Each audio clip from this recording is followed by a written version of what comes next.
신명기 25장 1절로 19절 말씀 우리 한 목소리로 봉독하겠습니다. 시작. 사람들 사이에 시비가 생겨 재판을 청하면 재판장은 그들을 재판하여 의인은 의롭다 하고 악인은 정죄할 것이며 악인에게 태형이 합당하면 재판장은 그를 엎드리게 하고 그 앞에서 그의 죄에 따라 수를 맞추어 때리게 하라. 40가지는 때리려니와 그것을 넘기지는 못할지니 만일 그것을 넘겨 매를 지나치게 때리면 내가 내 형제를 경히 여기는 것이 될까 하노라. 곡식 떠는 소에게 망을 씌우지 말지니라. 형제들이 함께 사는데 그중 하나가 죽고 아들이 없거든 그 죽은 자의 아내는 나가서 타인에게 시집가지 말 것이요 그의 남편의 형제가 그에게로 들어가서 그를 맞이하여 아내로 삼아 그의 남편의 형제된 의무를 그에게 다 행할 것이요 그 여인이 낳은 처자들이 그 죽은 형제의 이름을 잊게 하여 그 이름이 이스라엘 중에서 끊어지지 않게 할 것이니라. 그러나 그 사람이 만일 그 형제의 아내 맞이하기를 즐겨하지 아니하면 그 형제의 아내는 그 성문으로 장로들에게로 나아가서 말하기를 내 남편의 형제가 그의 형제 이름을 이스라엘 중에 잊기를 싫어하여 남편의 형제된 의무를 내게 행하지 아니하니이다 할 것이요 그 성읍 장로들을 그를 불러다가 말할 것이며 그가 이미 정한 뜻대로 말하기를 내가 그 여자를 맞이하기를 즐겨하지 아니하노라 하면 그 형제의 아내가 장로들 앞에서 그에게 나아가서 그의 발에서 신을 벗기고 그의 얼굴에 침을 뱉으며 이르기를 그 형제의 집을 세우기를 즐겨 아니하는 자에게는 이같이 할 것이라 하고 이스라엘 중에서 그의 이름을 신벗김 받은 자의 집이라 부를 것이니라. 두 사람이 서로 싸울 때에 한 사람의 아내가 그 치는 자의 손에서 그의 남편을 구하려 하여 가까이 가서 손을 벌려 그 사람의 음낭을 잡거든 너는 그 여인의 손을 찍어버릴 것이고 내 눈이 그를 불쌍히 여기지 말지니라. 너는 내 주머니에 두 종류의 저울추 곧 큰 것과 작은 것을 넣지 말 것이며 내 집에 두 종류의 돼 곧 큰 것과 작은 것을 두지 말 것이요 오직 온전하고 공정한 저울추를 두며 온전하고 공정한 되를 둘 것이라. 그리하면 내 하나님 여호와께서 내게 주시는 땅에서 내 날이 길리라. 이런 일들을 행하는 모든 자 악을 행하는 모든 자는 내 하나님 여호와께 가증하니라. 너희는 애굽에서 나오는 길에 아말렉이 내게 행한 일을 기억하라. 곧 그들이 너를 길에서 만나 내가 피곤할 때에 내 뒤에 떨어진 약한 자들을 쳤고 하나님을 두려워하지 아니하였느니라. 그러므로 내 하나님 여호와께서 내게 기업으로 주어 차지하게 하시는 땅에서 내 하나님 여호와께서 사방에 있는 모든 적군으로부터 내게 안식을 주실 때에 너는 천하에서 아말렉에 대한 기억을 지워버리라. 너는 잊지 말지니라. 아멘. 오늘은 신명기 25장 말씀을 가지고 하나님이 다스리시는 사회 이런 제목으로 묵상 나눔하도록 하겠습니다. 먼저 1절에서 3절은 태형 제도에 대해서 나와 있습니다. 백성들 사이에 분쟁이 생겨서 그들이 법정에 서게 되면 재판장은 옳고 그름을 따져서 죄가 없는 사람에게는 무죄를 선고하고 죄인에게는 유죄를 선고해야만 했습니다.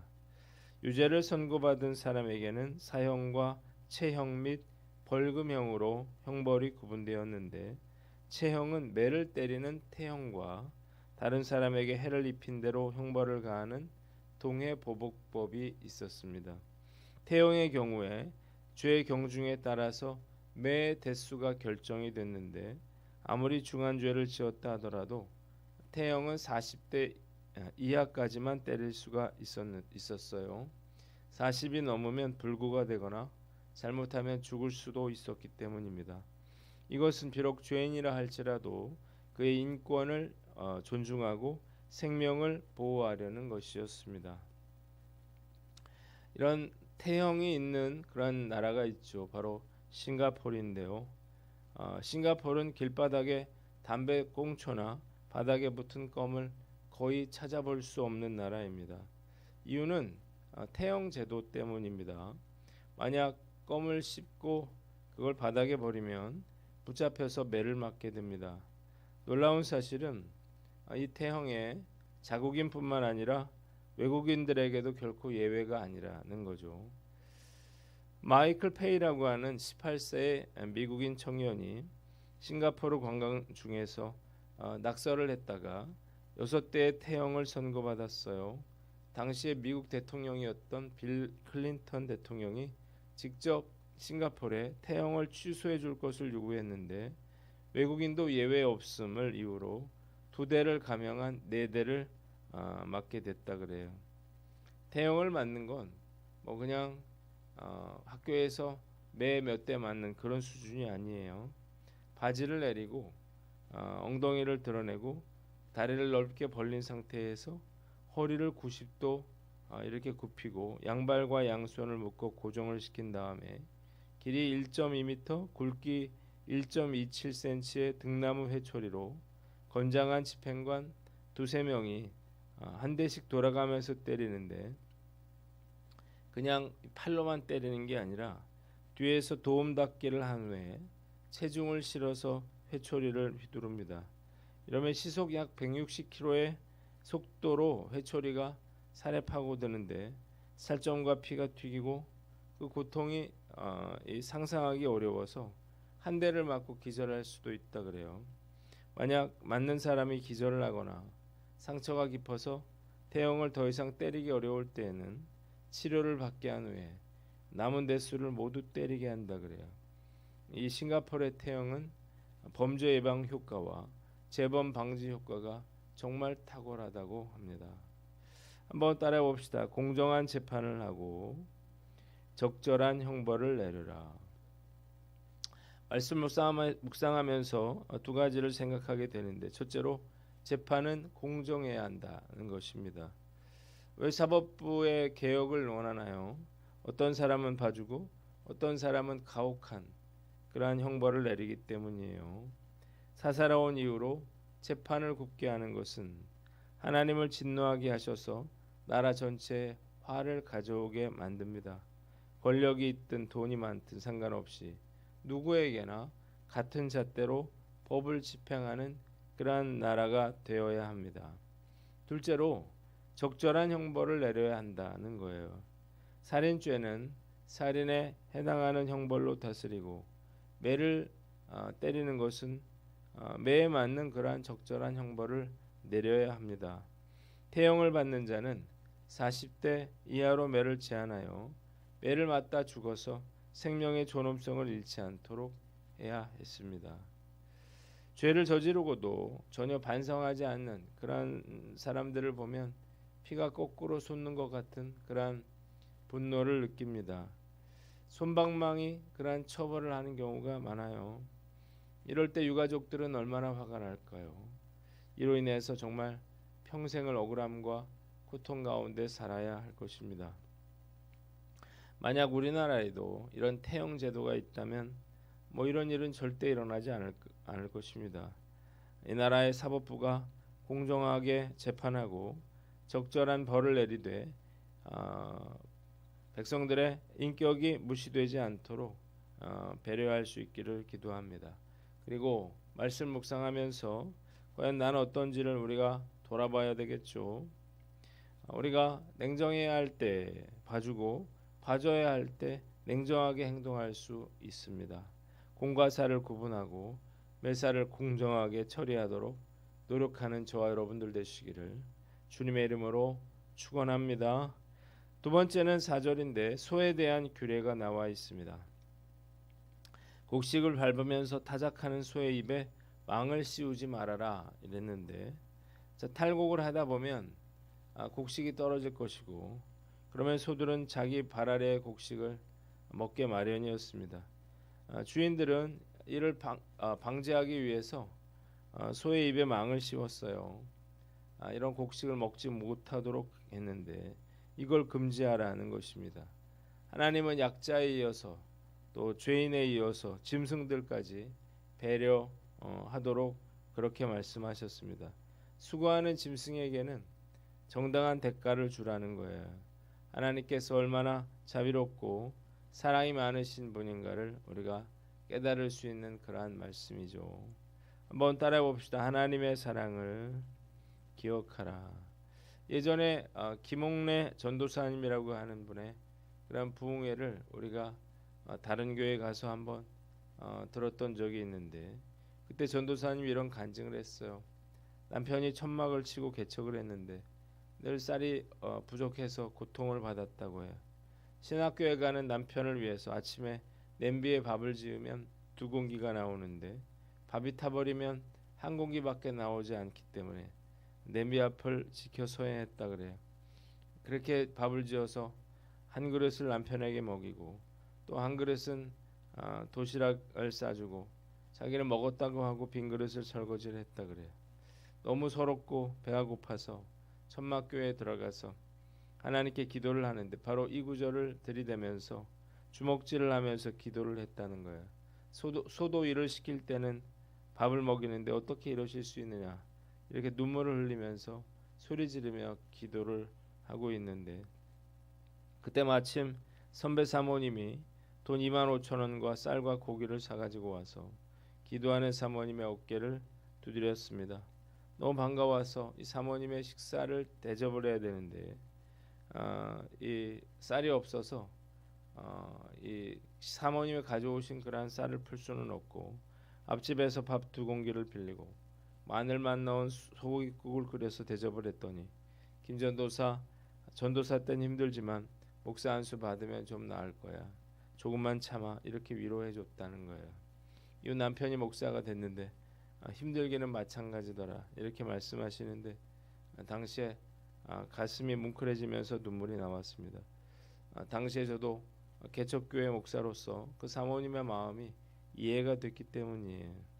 그러나 저는 이 말씀을 듣고 복음을 전하고 제자를 세우는 데 전력을 기울이면서 그렇게 살아간다면 절대로 굶지 않을 것이다 라고 하는 그런 확신을 갖게 됐습니다. 일하는 소도 먹이신 하나님께서 목사인 나를 굶기시겠나, 이런 생각이 들었기 때문이에요. 그리고 이후에 하나님은 부족함 없이 그렇게 채워주셨습니다. 오늘 우리도 마찬가지예요. 힘들더라도 하나님의 사랑과 자비하심을 결코 잊지 말아야 합니다. 하나님께서는 당신의 사랑하시는 자녀들을 채우시고 돌보시고 인도하신다는 사실을 믿으시기를 바랍니다. 이 확신을 가지고 어떤 어려움도 이겨내는 저와 여러분들 되시기를 주님의 이름으로 축원합니다. 세 번째는 5절로 10절인데 계대 결혼 의무에 대해서 나와 있습니다. 형제 중에 한 사람이 아들이 없이 죽었어요. 그 형제 가운데 한 사람이 그 여인을 아내로 맞아들여서 형제의 대를 잇게 해주는 것, 이것이 바로 계대 결혼이라고 합니다. 이 제도는 죽은 형제의 대를 이어주고 형제의 기업을 보호해 줄 뿐만 아니라 이스라엘 여인이 이방인과 결혼하는 것을 방지하기 위해서 하나님께서 명하신 제도였습니다. 만약 이 의무를 형제가 감당하기를 거절하면 이 여인은 형제를 장로들 앞에 데려가서 발에서 신발을 벗기고 그 얼굴에 침을 뱉으면서 제 형제의 가문 세우기를 원치 않는 사람은 이렇게 된다라고 말해야 했습니다. 또한 그의 집안은 신 벗긴 자의 집안이라 불림으로 수치를 당하도록 했습니다. 한번 따라해 봅시다. 형제와 자매를 돌보라. 자, 죽은 형제의 아내를 취해서 형제의 기업을 이어주고 보호해 주는 것은 남은 형제의 의무였습니다. 이것은 반강제적인 그러한 제도로서 만일 자기에게 이익이 없다는 이유로 형제의 아내 데려오기를 거절했다면 그는 공동체 앞에서 치욕을 당하고 대대로 수치스러운 이름으로 불릴 것이었습니다. 본문은 자신의 형제들을 돌보고 배려하는 것이 얼마나 중요한가를 깨닫게 해줍니다. 그러나 이것은 단지 자신의 친형제들만을 위한 제도는 아닐 거예요. 믿음의 공동체 안에 있는 그러한 형제가 자매가 고통받는다면 반드시 배려하고 도와야 할 것입니다. 요즘 새가족들이 많이 등록을 했어요. 신방을 하고 새가족 모임을 지속적으로 한다 그러면 교회에 더 정착하기 쉬울 것입니다. 주일에 여자반과 남자반의 제자훈련을 하다 보니까 새가족을 섬기는 게 쉽지 않은 상황이지만 4월 28일 전도집회 이후에는 새 가족들을 특별히 잘 섬겨드려야겠다 그런 생각이 듭니다. 어깨골절로 입원하신 이 권사님, 그리고 자궁경부암 진단을 받은 황 집사님, 그리고 대장암 의심 진단을 받은 우리 새가족 최성도님을 위해서 기도하고 또 위로하고 격려함으로써 어려움을 잘 이겨내도록 그렇게 최선의 노력을 다하는 저와 여러분들 되시기를 주님의 이름으로 축원합니다. 마지막으로 13절로 16절인데 공정한 저울추와 되입니다. 자, 하나님은 크고 작은 저울추로 사람들을 속이거나 올바르지 못한 되를 사용하지 말 것을 경고했습니다. 정직하게 장사하면 하나님께서 주시는 땅에서 오래 살게 될 것이지만 속임수를 쓰는 사람은 하나님께서 싫어하실 것이었습니다. 저울을 속여서 부당한 이득을 취하는 것은 이웃의 소유를 도둑질하는 그러한 범죄였기 때문이에요. 한번 따라해 봅시다. 탐욕을 버려라. 자, 크리스찬은 정직해야 되고 그 정직함은 삶의 현장에서 나타나야만 합니다. 정직하지 못한 속이는 저울추와 속이는 되는 하나님께서 몹시 싫어하는 것입니다. 이러한 속임수를 쓰는 이유가 무엇인가요? 욕심과 탐욕 때문이죠. 종종 장사하는 사람들이 이렇게 사람들을 낚는 경우가 있어요. 처음 말한 가격을 생각하고 갔는데 꼭 나중에 추가 금액을 요구하는 거예요. 이러면 이제 포기하고 돌아와야 되는데 시간상 여건상 어쩔 수 없이 울며 겨자 먹기로 돈을 더 줄 수밖에 없는 그런 상황이 생겨나는데 매우 불쾌한 일이 아닐 수가 없습니다. 자, 크리스찬은 달라야 될 것입니다. 사람들을 속여서 돈을 많이 모으는 것보다 중요한 것은 우리가 정직하게 사는 거예요. 하나님이 싫어하시는 일을 하면 안 되겠죠. 그러면 결국에는 더 큰 손해를 보게 되는 것입니다. 그러기 위해서는 우리가 욕심을 버려야 됩니다.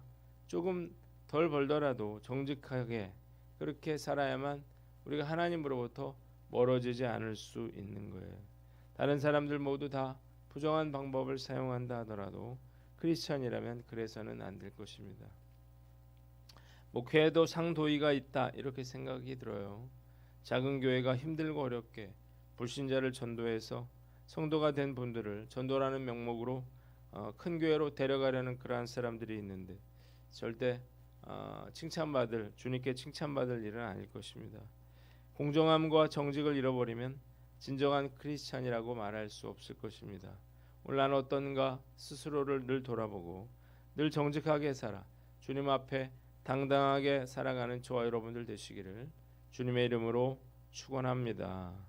기도하겠습니다. 하나님 아버지, 공정함과 정직함이 삶으로 드러내는 참 크리스찬이 되게 하여 주시옵소서.